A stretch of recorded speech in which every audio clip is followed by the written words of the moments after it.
Looking at the lives of the members of the royal family, one can easily get fixated on the opulence and wealth, that they miss whatever might be going on in the background, most of which show the other side that the public isn't accustomed to.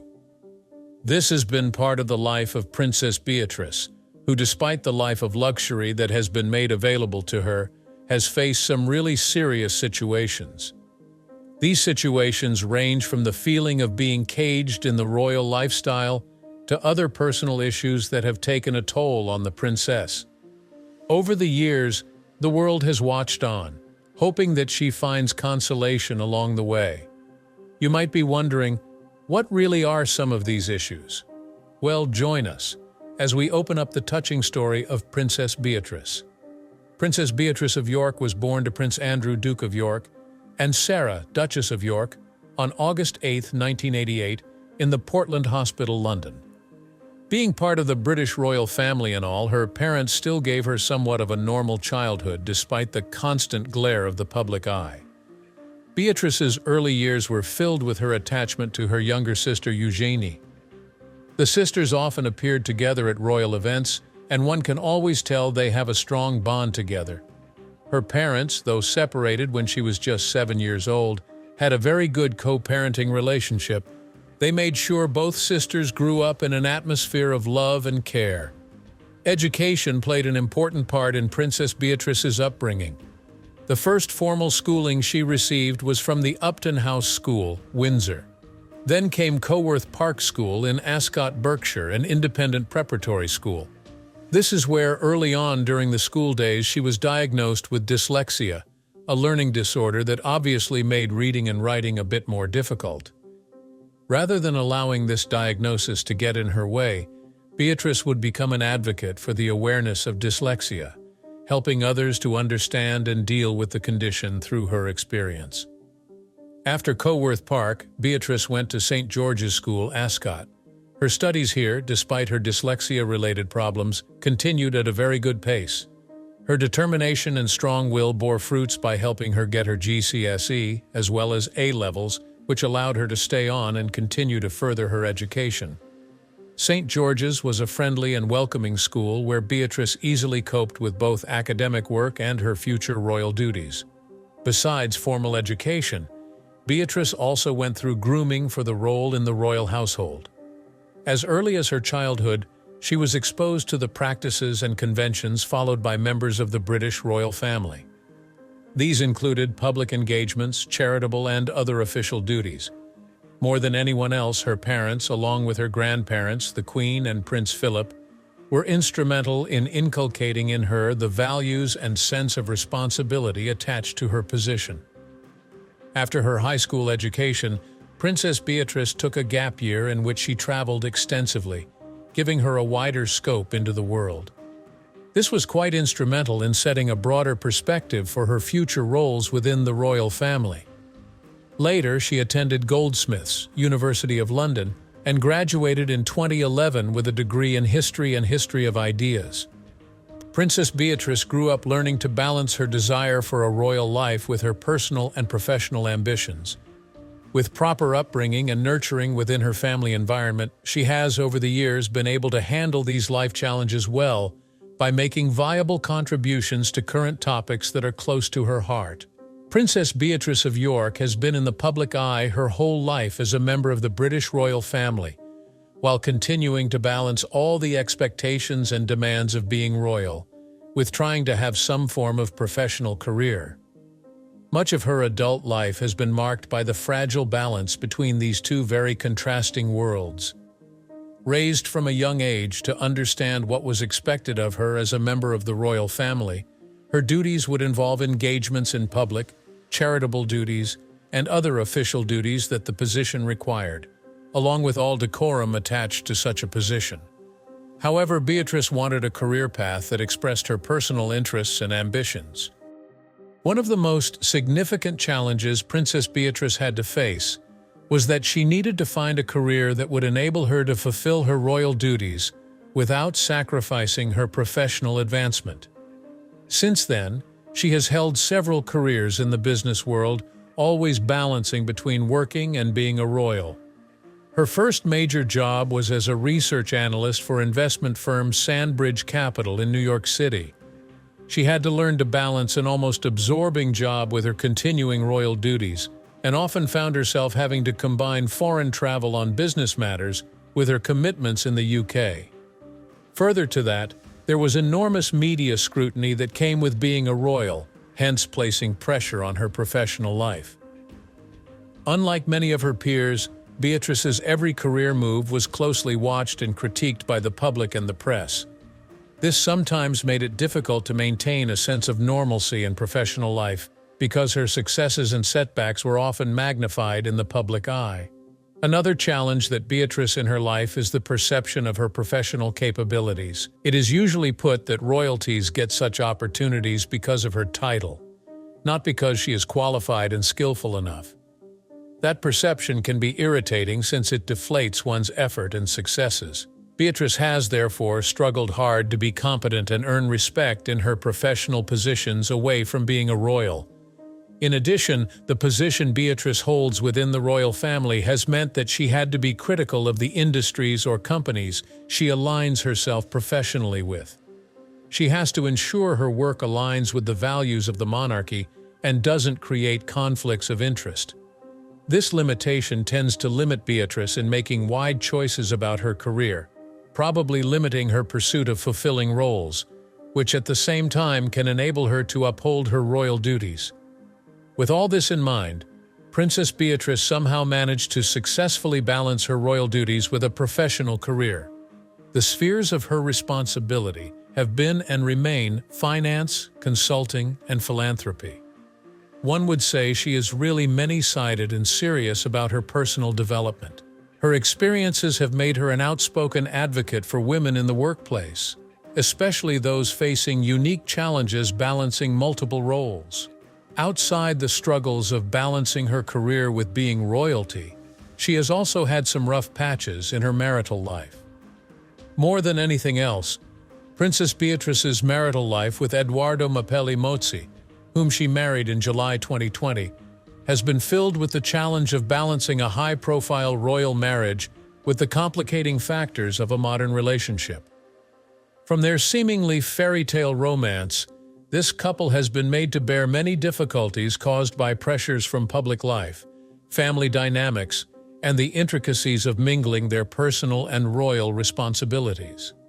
Among the biggest challenges facing Princess Beatrice and Edoardo from the very beginning was the notably massive press debate that their relationship was plunged into. Always in the limelight as a senior member of the British royal family, Beatrice continued her romance with Edoardo. Press debate followed every step of the way, as the press tracked courtship, engagement, and wedding plans for this famous couple, often blowing out of proportion at the slightest hint of possible problems or controversies. This galloping attention likely weighed them down, as it made the couple strive to conduct a normal relationship despite public scrutiny. Another problem in Beatrice's marital life was the combining of their families. Edoardo Mapelli Mozzi has a son, Christopher Wolfe, with architect Dara Huang from a previous relationship.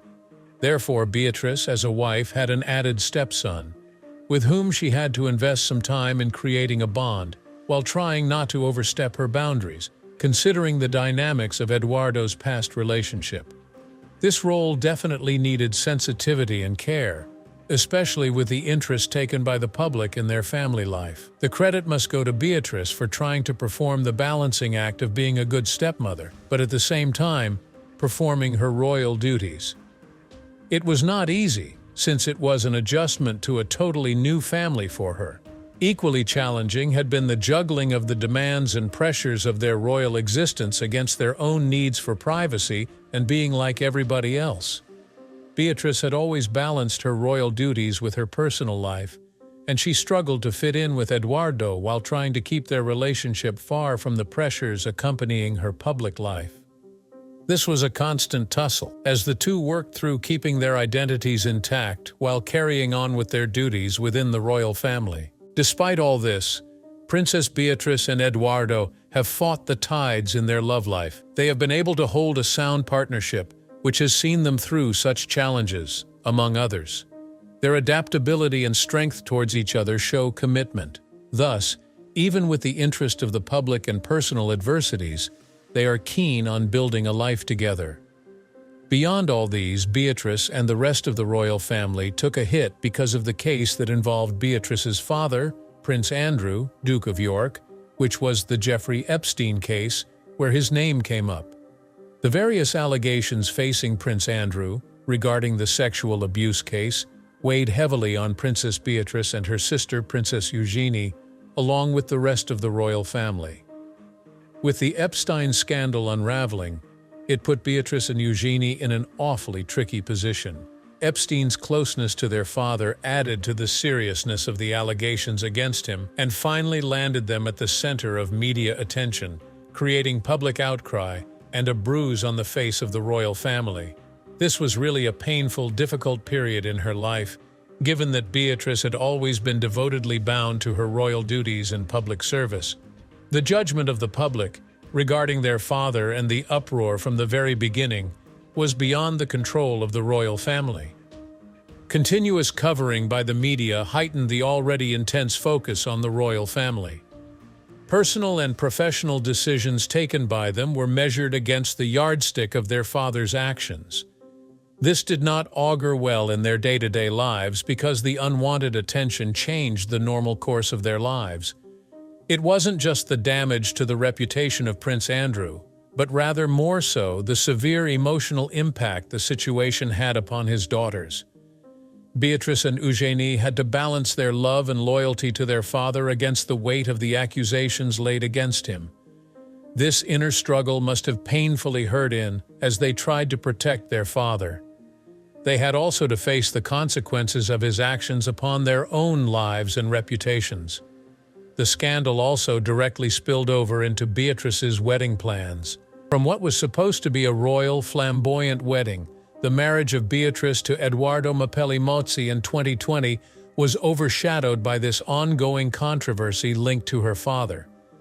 This was highly scaled down, not only because of the COVID-19 pandemic, but also due to negative publicity. It must have been switched to having this privately, and with no public fanfare whatsoever, so as not to add any more attention to the family during these tumultuous times. They continued with their royal duties and gave to public service, placing a great deal of emphasis on their charitable work and giving back to society.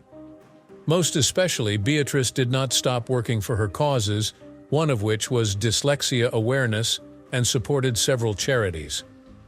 Along with the return to work and low profile, Beatrice and her family tried to sidestep the scandal and rebuild their reputation. Beatrice, with her family, turned out to be resilient and solid in the face of negativity publicized about them. In this distressful case, they walked with dignity and determination when knowing full well the need to protect their father and at the same time not drop the values that the royal family held dear. Indeed, this experience may have left a long-lasting effect on Beatrice and her family, shaping the way she now copes with public life, with a fresh appreciation of family support in crisis. But as if this isn't enough, the fact that their mother, Sarah, Duchess of York, was diagnosed with cancer on 2 occasions, had placed a heavy emotional burden on Princess Beatrice and her sister Princess Eugenie. Health crises of this kind test the strength and resilience of any family, but bring them closer, emphasizing support for one another in times of need. The first battle with cancer came when, in the early 2000s, Sarah, Duchess of York, was diagnosed with early-stage skin cancer. At that point, Beatrice and Eugenie were younger, and news such as this came to them like a bombshell. Thanks in great measure to the optimistic attitude and strong will of the Duchess, she was able to come out strong. She underwent surgery, among other forms of treatment, which helped clear the cancerous cells from her body. During these times, Beatrice and Eugenie never abandoned their mother, but instead stayed by her side, attempting to keep her spirits high enough until she eventually recovered. The latter and more recent diagnosis came in 2023 when Sarah was diagnosed with breast cancer. This time, the news dealt an even greater blow because not only does it involve a serious illness, but also such complex treatment. Sarah has been through a mastectomy to remove the cancer, and while the surgery had turned out successfully, the experience must have been harrowing for Beatrice and Eugenie. Diagnoses aside, Beatrice and Eugenie were so supportive of their mother. Standing right by her side, they gave her not only emotional, but also practical help as she went through her treatment and recovery. The sisters make it a point to bring up how their mother's illness has affected them, and also the importance of family unity and the strength they gain from one another in such hard times. The battles that Sarah has to overcome with cancer have influenced Beatrice and Eugenie's point of view on life with her health awareness movements and charitable causes.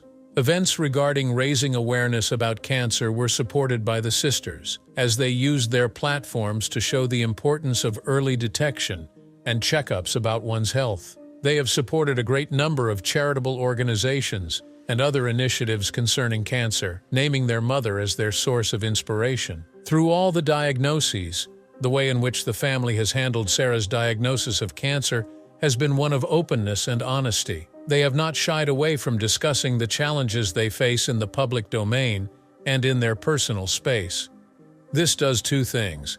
It demystifies the illness by reducing the stigma that always comes along with a cancer diagnosis, and the patient also comforts others who are going through similar experiences and offers to support them. Meanwhile, Beatrice, Eugenie, and the Duchess of York have bravely carried on with quite a number of public engagements through the unpleasantness brought on by their mother's illness. For that alone, people have been taken by their strength and hope that they will hold on strong. Some might say that it was Sarah who finally brought the family together through her diagnosis. The steadiness of Beatrice and Eugenie to support their mother, coupled with the Duchess herself being strong-willed and positive, may well allow them to face testing times with dignity and determination. This underlines very well that a united family does come out in health crises, and that meeting a challenge head-on is everything.